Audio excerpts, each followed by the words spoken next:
Et ce qui est dingue, c'est que tu as failli tout annuler la veille. Tu pars pas forcément avec l'intention, tu vois, de régler véritablement, je Hmm. crois, une problématique et ça te tombe dessus.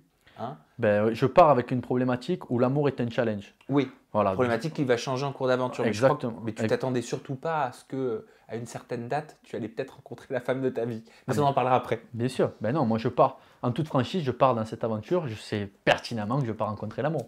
Je pars me détendre un petit peu en Corse avec des amis, j'ai une problématique, mais ça va, je vais pas en mourir selon moi. C'est une problématique que je pourrais régler en Corse ou à Marseille dans un mois, dans 2 mois, dans 3 mois. Il n'y a pas le feu au lac, tu vois ce que je me suis.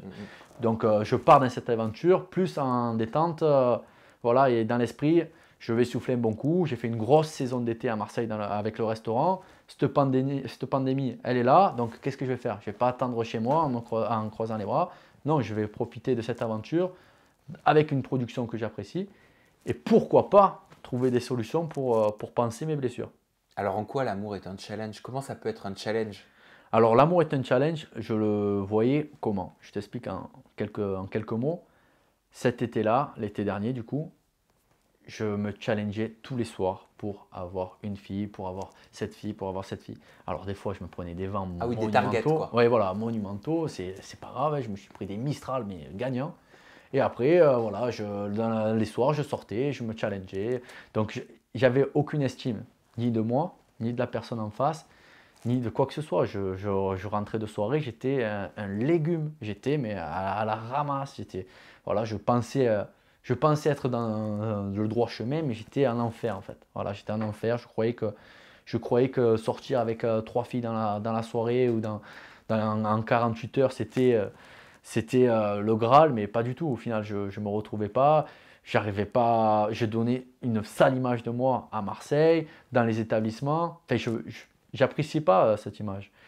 Et à l'instant T, avant de démarrer, avant de prendre cet avion pour la Corse, pour la Villa des Cœurs Bozessis, je pensais que c'était pas grave. Mais au final, oui, je m'enfonçais voilà, dans les abysses tous les jours, tous les soirs, toutes les nuits, un peu plus. Et il y a un coaching avec Lucie Mariotti qui va être marquant. Ah, c'est pas qu'il est marquant, c'est qu'il est déterminant. Voilà, ce coaching avec Lucie, il a changé ma vision des choses. Voilà, c'est même pas, j'ai eu la chance de faire énormément de coaching avec Lucie qui m'ont permis de me recadrer. Mais là, non, il m'a carrément 300, j'ai complètement changé d'optique. Je me suis dit, mais attends, tout ce que j'ai fait en un quart d'heure, j'ai compris que tout ce que j'ai fait au préalable, c'est de la merde. Voilà, c'est de la merde. Je me salissais, je faisais n'importe quoi. De toute façon, vous allez le voir, je suis mais, vidé, vidé.